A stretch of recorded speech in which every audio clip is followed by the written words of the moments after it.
Shalom, selamat pagi Bapak Ibu Saudara dikasih oleh Tuhan. Pagi yang indah, bersama-sama kita akan belajar firman Tuhan. Tentunya saya secara pribadi berharap Bapak Ibu Saudara sekalian dalam kondisi yang sehat walafiat. Damai sejahtera Tuhan terus melingkupi hati dan pikiran kita. Puji Tuhan, mari kita berdoa bersama-sama. Terima kasih Tuhan Yesus, Engkau memberikan kehidupan baru kepada kami Tuhan. Kasih dan rahmat-Mu selalu baru setiap pagi, dan kami sungguh menikmati dan sungguh bersyukur kepada Engkau Bapa. Terima kasih Tuhan Yesus. Tenangkan dan teduhkan hati pikiran kami, jamah kami Tuhan, sehingga apa yang kami renungkan pada pagi hari ini Tuhan Yesus akan bertumbuh dalam kehidupan kami untuk mengasihi Engkau lebih dalam lagi. Di dalam nama Tuhan Yesus, haleluya, amin. Puji Tuhan Bapak Ibu Saudara sekalian, pada pagi hari ini saya akan memberikan tema Ini aku, utuslah aku. Puji Tuhan. Bacaan kita terambil di dalam kitab Yesaya, kitab Yesaya 6 ayat 1 sampai ke 8. Bapak Ibu Saudara sekalian dikasih oleh Tuhan, di sini di dalam ayat pertama sampai ketiga dikatakan, dalam tahun matinya Raja Uzia, aku Yesaya melihat Tuhan duduk di atas tahta yang tinggi dan menjulang, dan ujung jubahnya memenuhi bait suci. Maka kita akan bisa menebak ya, apa yang dilihat oleh Yesaya ini, bahwa Tuhan berada di dalam posisi yang paling tinggi. Tidak ada lain selain Tuhan. Para serafim berdiri di sebelah atasnya, masing-masing mempunyai 6 sayap. 2 sayap dipakai untuk menutupi muka mereka, 2 sayap dipakai untuk menutupi kaki mereka, dan 2 sayap dipakai untuk melayang-layang. Dan mereka berseru seorang kepada yang lain, serafim itu, Kudus, kudus, kuduslah Tuhan Allah semesta alam, seluruh bumi penuh kemuliaannya. Maka bergoyanglah alas amban pintu disebabkan suara orang-orang yang berseru itu, dan rumah itu pun penuhlah dengan asap. Lalu kataku, kata Yesaya, celakalah aku binasa, sebab aku ini seorang yang najis bibir, dan aku tinggal di tengah-tengah bangsa yang najis bibir. Namun mataku telah melihat Sang Raja, yakni Tuhan semesta alam. Bapak Ibu Saudara sekalian dikasihi oleh Tuhan, waktu suara mengatakan kudus, kudus, kuduslah Tuhan semesta alam, seluruh bumi penuh kemuliaannya, dan ambang pintu juga mulai bergoyang, lalu Yesaya menyadari ya, bahwa dia adalah orang berdosa. Dia najis bibir di sini katakan ya, dan dia tinggal di dalam lingkup orang-orang yang berdosa. Namun mataku telah melihat Sang Raja. Kenapa dikatakan Sang Raja? Cuman dia satu-satunya Raja ya, cuman Tuhan satu-satunya Raja. Tidak ada yang lain. Ada raja-raja, tapi raja di dalam kerajaan.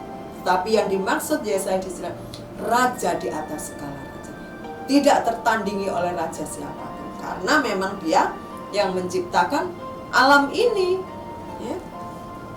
Sang Raja, yakni Tuhan semesta alam. Puji Tuhan. Bapak Ibu Saudara yang dikasihi oleh Tuhan, para serafim waktu mengatakan kudus, kuduslah Tuhan, Yesaya menyadari bahwa dia adalah orang berdosa. Lihat, ini telah menyentuh bibirmu, para serafim. Ia menyentuhkan kepada mulutku serta berkata, lihat, ini telah menyentuh bibirmu. Apa yang dilakukan oleh para serafim itu? Tetapi seorang daripada serafim itu terbang mendapatkan aku, kata Yesaya. Di tangannya ada bara. Kenapa? Yang diambilnya dengan sepit. Kenapa mesti pakai sepit? Kenapa nggak pakai sayapnya? Ya, karena bara itu kan panas, ya Bapak Ibu. Ya. Tetapi seorang dari terbang mendapatkan aku. Lalu dicarinya Yesaya, ia menyentuhkan kepada mulutku serta berkata, lihat, ini telah menyentuh bibirmu, maka kesalahanmu telah dihapus dan dosamu telah diampuni. Siapa yang bisa mengampuni segala dosa kesalahan kita? Apakah Sarefim? Pasti Tuhan jawabannya. Puji Tuhan. Lalu aku mendengar suara Tuhan berkata, siapakah yang akan kuutus dan siapakah yang mau pergi untuk aku? Ya, kenapa Tuhan bilang begini? Karena Yesaya ini kan hidup di tengah-tengah orang yang berdosa. Kalau tidak ada salah satu di antara mereka memberikan diri untuk diutus untuk mengubah kehidupan orang-orang di sekitar itu, selamanya mereka jadi Sodom dan Gomora. Masih ingat ya Bapak Ibu Saudara sekalian? Puji Tuhan. Kehidupan mereka menjadi Sodom dan Gomora. Maka Tuhan datang, Tuhan memakai serafim itu, mengutus serafim itu, mengambil seseorang di antara mereka itu, yaitu Yesaya. Waktu Tuhan mengatakan, siapa yang akan kuutus dan siapa yang mau pergi untuk aku, seketika spontan Yesaya mengatakan, ini aku, utuslah aku. Bapak Ibu Saudara yang dikasihi oleh Tuhan, tidak bedanya kehidupan Yesaya ini seperti kita. Kita adalah orang yang berdosa, yang banyak sekali hal-hal yang tidak baik yang sudah kita lakukan. Kita juga hidup di tengah-tengah komunitas di mana kita berada itu lingkungan yang tidak baik. Mungkin termasuk saya, dulu waktu saya masih muda, lingkungan saya orang pemabuk, Bapak Ibu, penjudi. Setiap hari saya melihat kondisi seperti itu. Setiap hari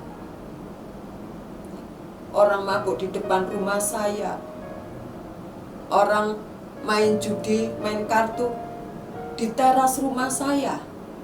Pemandangan seperti itu Bapak Ibu.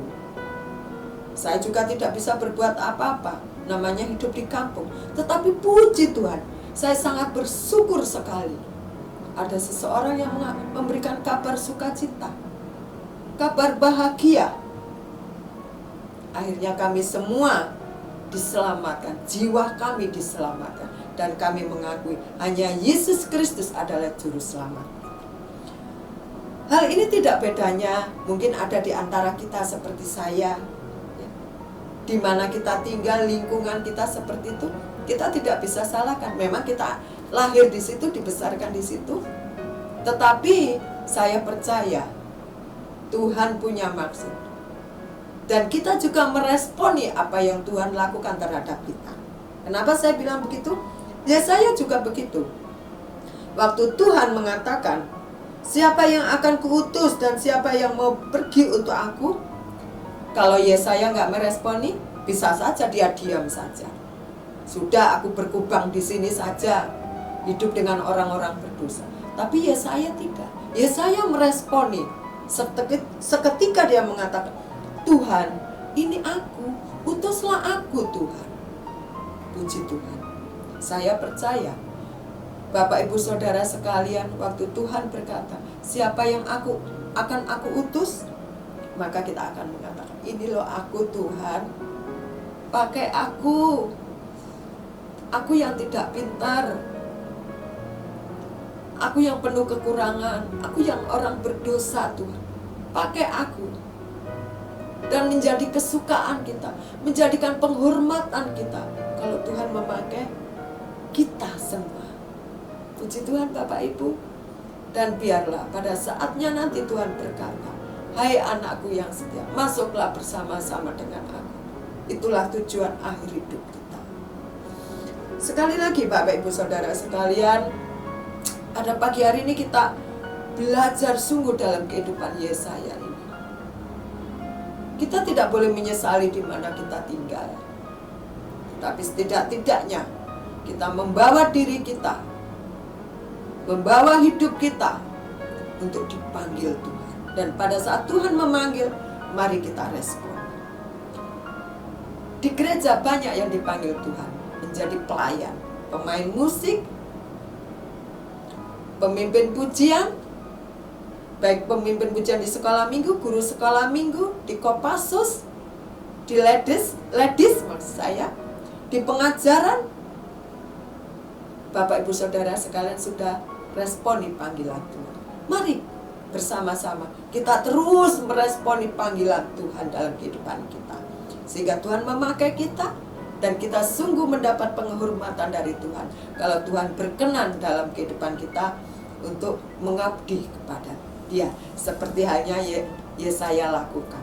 Ini loh aku Tuhan, pakai aku. Pada pagi hari ini yang kita pelajari, mari bersama-sama kita bergandeng tangan dengan segala kekurangan dan kelebihan kita masing-masing. Kita terus dan terus meresponi panggilan Tuhan. Jangan katakan aku tidak bisa. Yang membuat bisa bukan kita, tapi Tuhan. Yang membuat kita mampu bukan kita, tapi Tuhan. Kita cuma bilang, ya Tuhan, ini aku Tuhan, pakailah aku Tuhan. Puji Tuhan. Selamat pagi Bapak Ibu Saudara sekalian. Biarlah makin hari kita makin semangat di dalam melayani Tuhan. Apapun yang Tuhan berikan dalam kehidupan kita, kita mau kerjakan dengan baik-baik, dengan penuh, dengan rasa tanggung jawab kita. Dan saya percaya itu Bapak Ibu Saudara sekalian sudah melakukannya, dan kita tetap melakukannya sampai Tuhan datang kedua kali. Mari kita berdoa bersama-sama Bapak Ibu. Terima kasih ya Tuhanku, Engkau sudah berkenan memanggil kami untuk menjadi hamba-Mu.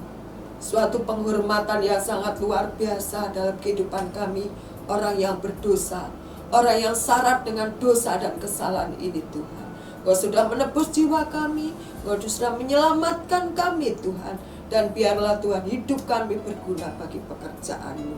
Terima kasih Tuhan, di dalam nama Tuhan Yesus kami serahkan hidup kami sepenuhnya ke dalam tangan Tuhan. Di dalam nama Tuhan Yesus, haleluya, amin. Tetap bersemangat dalam melayani Tuhan, karena Tuhanlah sumber kekuatan dan kemampuan kita. Haleluya, amin.